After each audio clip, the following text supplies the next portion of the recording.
Everyone, आप सभी का स्वागत है एजुकेशन विद एमकेसी चैनल पर।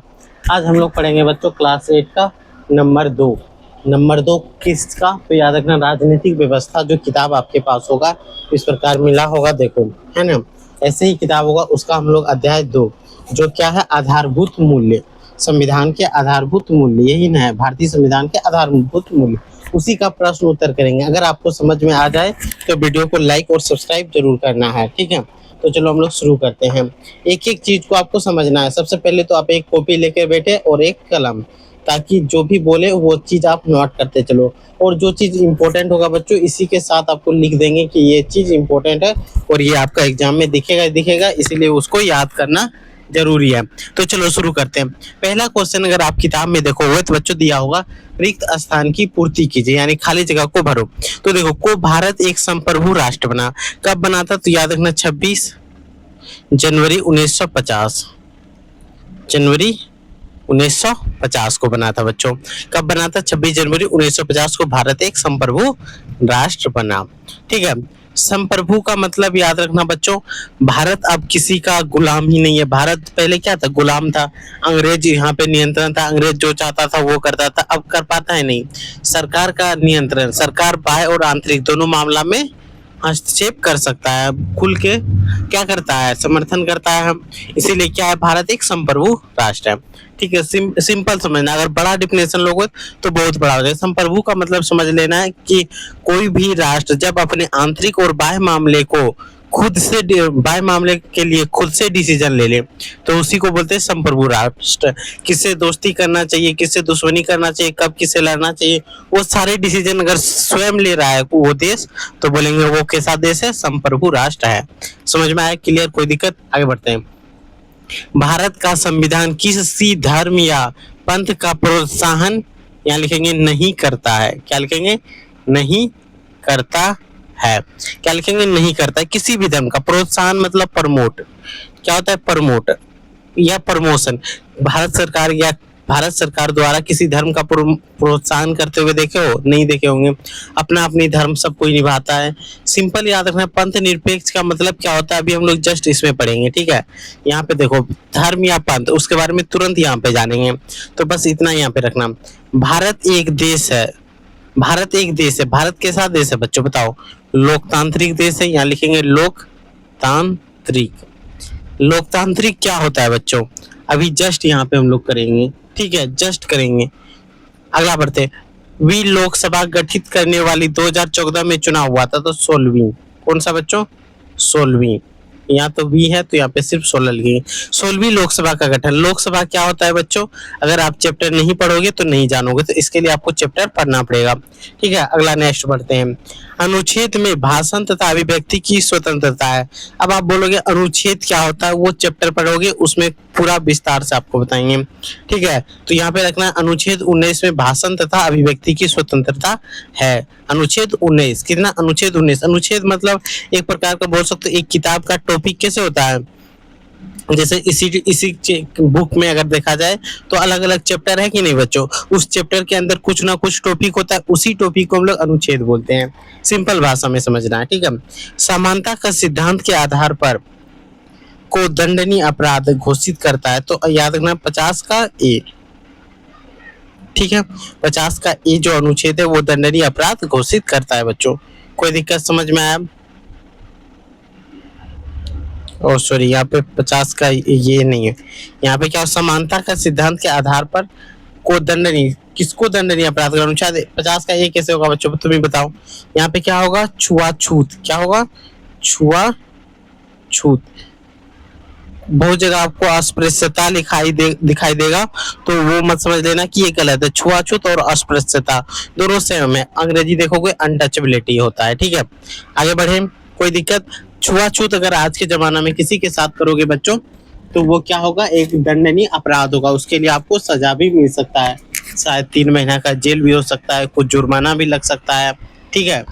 तो किसी के साथ भेदभाव और छुआछूत नहीं करना है आप लोग को, ठीक है। अनुच्छेद के अंतर्गत सभी नागरिकों को यह कर्तव्य है कि वह भारत की संप्रभुता, एकता, अखंडता की रक्षा करें।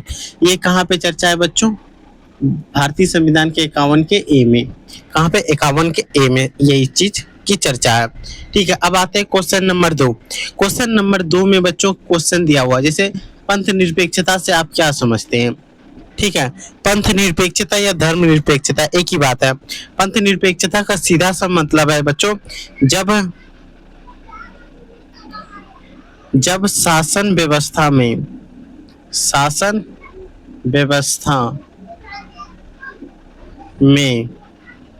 किसी धर्म का प्रोत्साहन ना करे, किसी धर्म का प्रोत्साहन ना करे, प्रोत्साहन, जब शासन व्यवस्था में किसी धर्म को बढ़ावा दे देते, प्रोत्साहन, या जब शासन व्यवस्था में किसी धर्म का पालन ना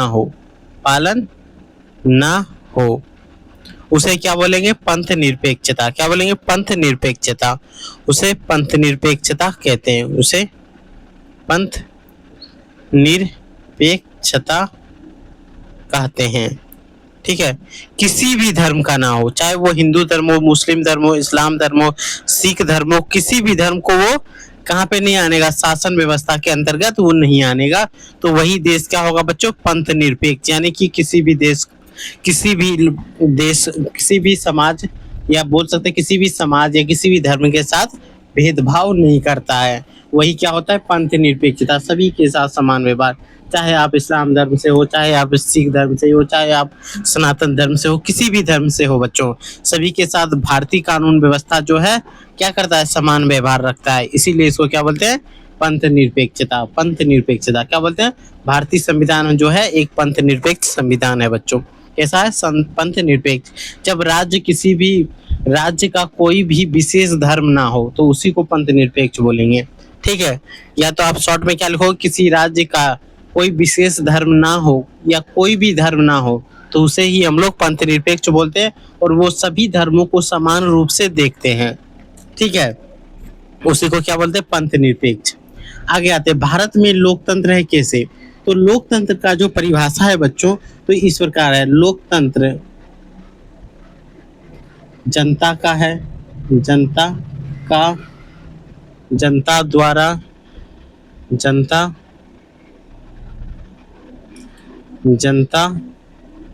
स्पेलिंग देख, द्वारा, और जनता का, और जनता के लिए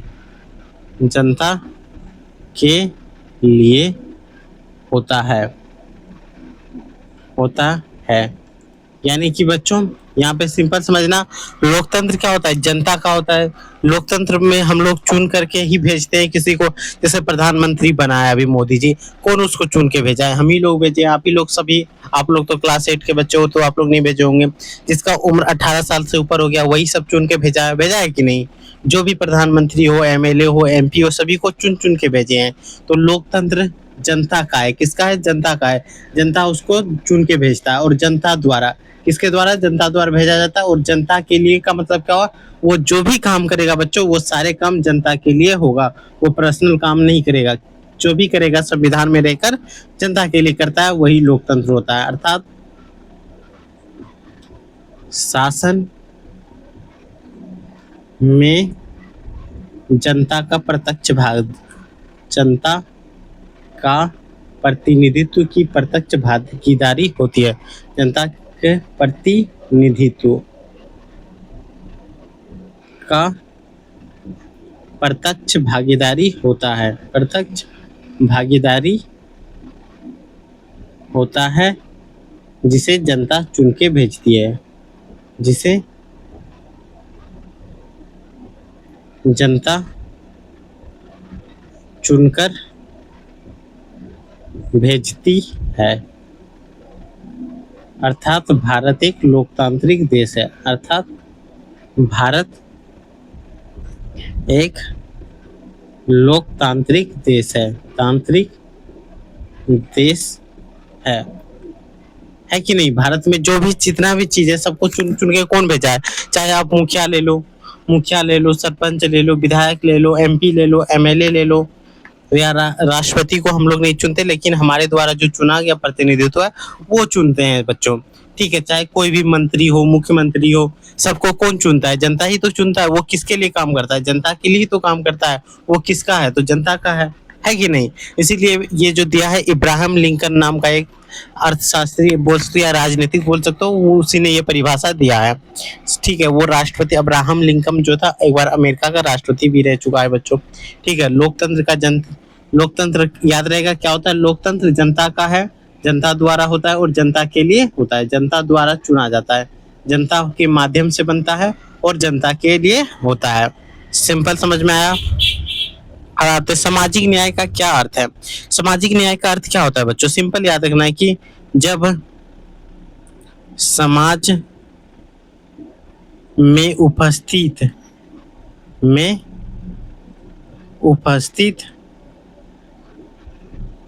सभी वर्गों व जातीय समूह को समान अवसर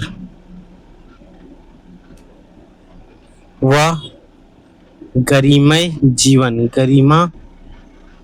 जीवन प्रदान करें। गरिमापूर्ण जीवन प्रदान करे तो वह सामाजिक न्याय होता है। क्या होता है बच्चों? सामाजिक न्याय होता